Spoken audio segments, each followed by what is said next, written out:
bem com vocês? Sejam bem-vindos. Eu estou aqui para mais um momento simples e de muita conexão. Então eu trouxe uma pessoa muito inspiradora. Eu falo que essa inspiração ela vem de dentro para fora, né? Para apresentar para vocês o nosso tema, que é procrastinação. Por que deixamos para depois o que pode mudar a nossa vida agora? Então a Elizabeth Oliveira, consteladora familiar, e trago para vocês também a visão sistêmica, né? Que ela tem esse olhar sistêmico, que eu admiro muito essa abordagem. E espero que você possa contribuir, né, para um momento sublime, que é esse podcast, um sonho meu, que você está fazendo parte hoje, de uma forma muito importante, tá bom? Seja bem-vinda, tá? Bom, eu agradeço, Renata, imensamente o convite. É um privilégio meu e do meu sistema familiar estar aqui, né, servindo você, o seu sistema e a todos que estão aqui assistindo e irão confabular conosco, né, de um tema tão profundo, tão relevante, tão atual. E eu espero mesmo de verdade que sirva para reconectar as pessoas. A pergunta: o que é procrastinação dentro da visão sistêmica? Que eu quero abordar muito esse seu olhar, até para contribuir com a divulgação, né, desse trabalho maravilhoso que você faz, tá? O porquê hoje em dia, dentro da nossa realidade, existe pessoas que estão mais vulneráveis à procrastinação? Bom, a procrastinação, Renata, é o deixar para depois, né? Digamos assim, no senso comum. Se eu tenho uma tarefa para entregar terça-feira, aí eu fico lá até os 45 do segundo tempo para entregar. Essa é uma pessoa, dentro do senso comum, procrastinadora. E o porquê que deixamos para depois? Na visão sistêmica existem vários emaranhados, é assim que nós chamamos, né? São vários sintomas e várias conexões com os nossos antepassados que nos fazem ter esse hábito ruim. E por que deixar para depois se eu posso fazer agora e fazer com excelência? Poder revisar, inclusive, aquela tarefa a ser entregue. Porque muitas vezes nós, de uma forma inconsciente, estamos conectados, né, com as memórias dos nossos antepassados, que não puderam ter aí sucesso, que não puderam ter os privilégios que nós temos hoje.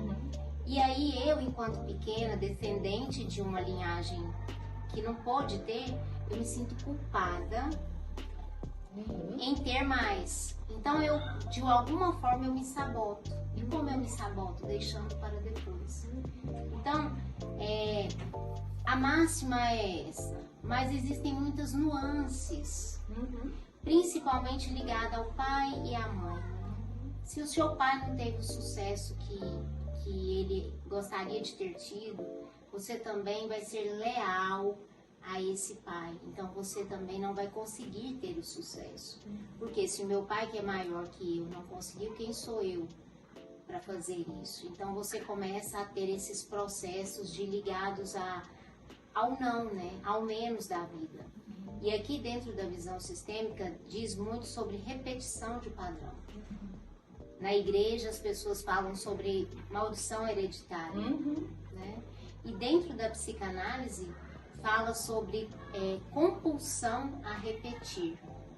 Perfeito. Então existem aí, todos olham para o mesmo lugar, né? Que é quem? As nossas raízes. Porque a verdade é que não começa em nós, né? As nossas dores não começam em nós, então ela começa nos nossos antepassados, né? Exatamente. Então eu entendo que é um olhar de... Se o meu pai, minha figura paterna, admirável, ou a minha mãe, não adquiriu, quem sou eu para adquirir? E a gente começa a repetir comportamentos padronizados e de uma forma inconsciente. Sim. Não é verdade? Então eu falo muito que hoje nós vivemos em um ciclo que ele é muito vicioso, não é verdade? Então assim, se você vê um padrão de comportamento, você foi criado e mantido dentro daquela condição a vida toda, então como mudar? Né? Então isso reflete agora, com certeza. Exatamente, né? Porque a nossa mente, ela é como se fosse um programa de computador. Então ali quando você está sendo, desde o momento que você foi concebido, nem é gestado, no ato da concepção ali, a sensação que o seu pai e a sua mãe teve, no ato em si você já começa a trazer memórias, Sim. olha o quanto isso é intenso, né? Memórias no seu inconsciente. Então, tudo que eu vivo agora, tudo que você, Renata, vive agora, são reflexos e frutos desse inconsciente, desse antes, né? E a maioria da nossa mente, algumas literaturas falam 85%, outras falam 90%, é inconsciente. E é cientificamente, né, comprovado aí que 30% de nós, né, cidadãos aí, pessoas, nós somos procrastinadores natos. Então, assim, é uma porcentagem considerável da nossa sociedade hoje, né? Porque a procrastinação, eu entendo que ela também vem de um comportamento que ele está muito ligado ao prazer, né? Porque ele foge do desprazer, né? Então, é muito mais fácil a gente associar o prazer do que ao desconforto, não é? Então, tem uma fuga aí, né? Então, eu entendo que a procrastinação traz uma fuga, porque é muito melhor, né? Vamos dar um exemplo aqui, Elizabeth.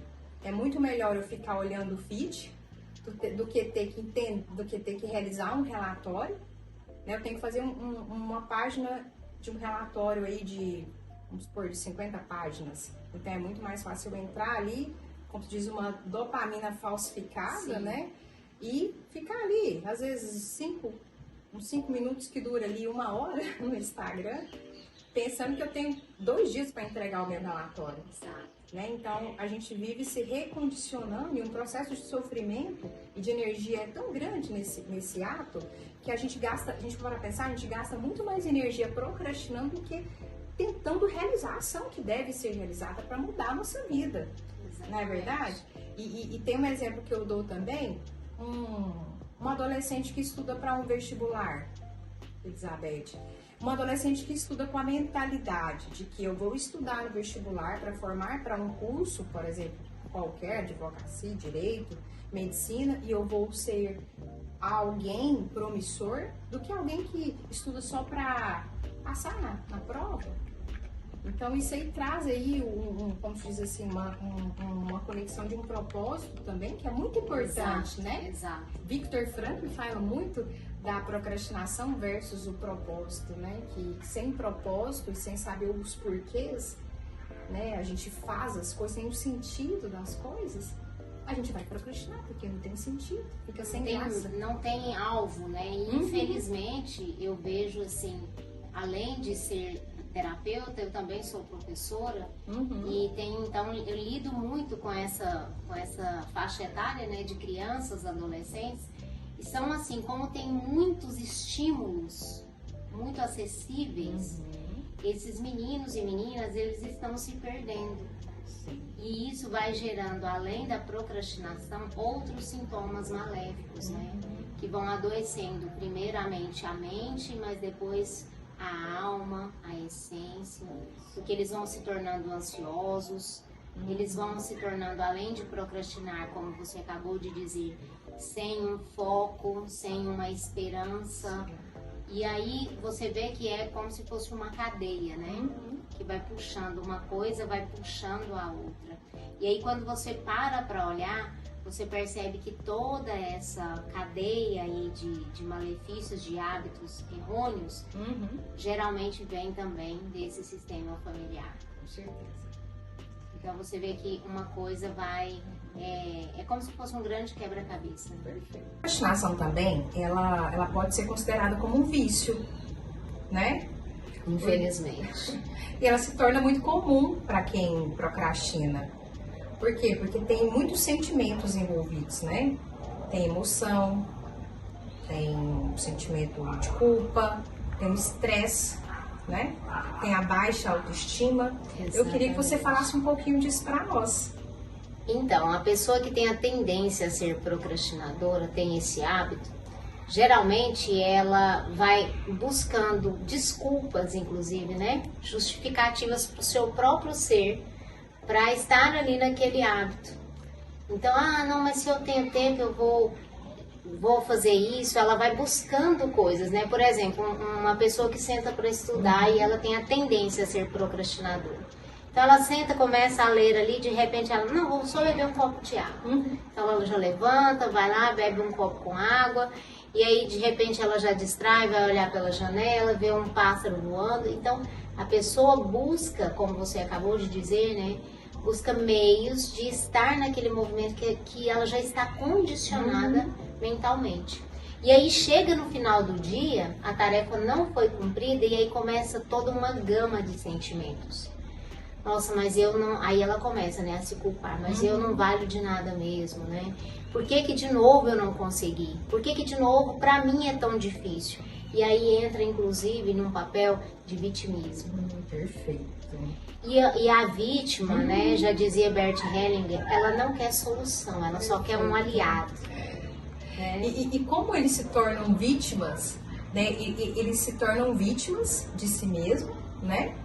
E assim, uma pergunta curiosa que eu faço para você é por que a maioria dos, acho que acredito que todos os procrastinadores, eles, claro, que eles não entregam demandas, né? Eles não alcançam resultados, na maioria das vezes, falando pessoal, profissionalmente. Só que eles são pessoas muito dóceis, assim, pessoas muito meigas. Então, por que eles são tão meigos?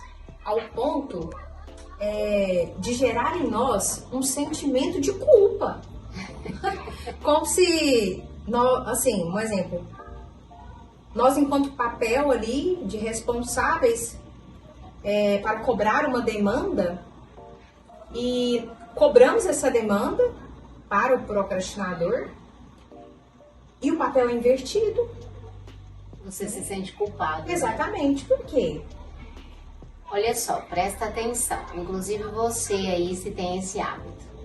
Geralmente o procrastinador, ele se vê como criança. Ele se coloca nesse papel, ele tem esse ganho secundário.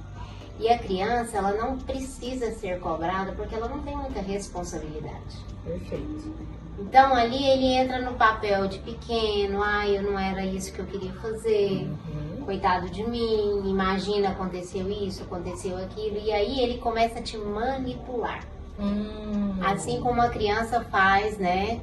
Com o jeitinho dela ali. Ela malemolente, né? Exato. Encantador, né? E aí ela vai te conquistando, né? Ela vai te condicionando ali como se fosse uma maré, né? Isso. E aí você, quando você percebe, você já está ali imbuído, inclusive, na procrastinação da pessoa. E aí você vai se perdendo. Vê que é como se fosse um ambiente que vai contaminando? Sim, sim. Então são hábitos que são que precisam sim serem olhados, acolhidos e principalmente ressignificados. Porque o procrastinador, ele não prospera. E o prosperar aqui, Renata, vai muito além das finanças. O procrastinador, ele não consegue nem levar os seus relacionamentos à frente. Perfeito. Conturbados, Sim. né? Se torna figuras secundárias, não é verdade? E fica cansativo, né? Você estar sempre perto de uma pessoa que você sabe que você nunca é prioridade para ela. Perfeito, perfeito. Então, a quem eu estou a serviço? Aqui dentro da psicanálise também nós temos dois movimentos. O Eros, que liga a vida, e Thanatos, que liga a morte. Todas as vezes que eu procrastino, eu estou ligando para a minha própria morte. Morte do meu sucesso, morte da minha evolução. Então, a quem você está a serviço quando você não consegue olhar para o alvo, né, que é ir além, ir para frente, ir para a vida de fato. E essa fala sua é uma fala muito profunda, que vai muito para dentro do nosso eu interior. Porque como a procrastinação fica muito na superfície, essa fala sua traz algo que traz um significado muito real e simbólico, né? Então, eu quero te agradecer, tá? Finalizo o nosso momento aqui agradecendo você imensamente do fundo do meu coração. Querida, eu que sou muito grata por estar aqui. Agradeço a vocês que estiveram aqui conosco também.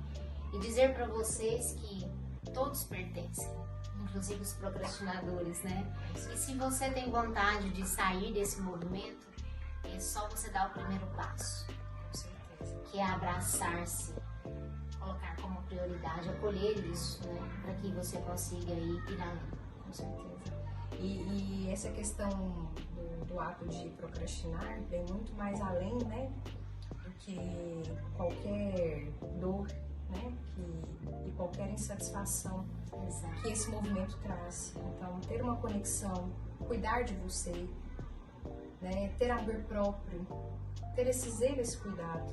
Isso. A sua figura pertencente nesse mundo terreno que nós vivemos, né, nessa Sim. existência, porque nós estamos aqui para ser felizes. E evolução, sempre. E o procrastinador não consegue, né? Então, espero ter contribuído juntamente com a Elizabeth para o despertar da consciência de vocês, né? Que esse momento ele vem com um projeto de despertar da consciência e que nós Parabéns. e que a gente possa tocar a essência do coração de vocês assim um pouquinho, plantando aquela sementinha, né? De uma esperança, né? De uma flor que se brote aí de uma forma mais viva. Eu tenho certeza que sim.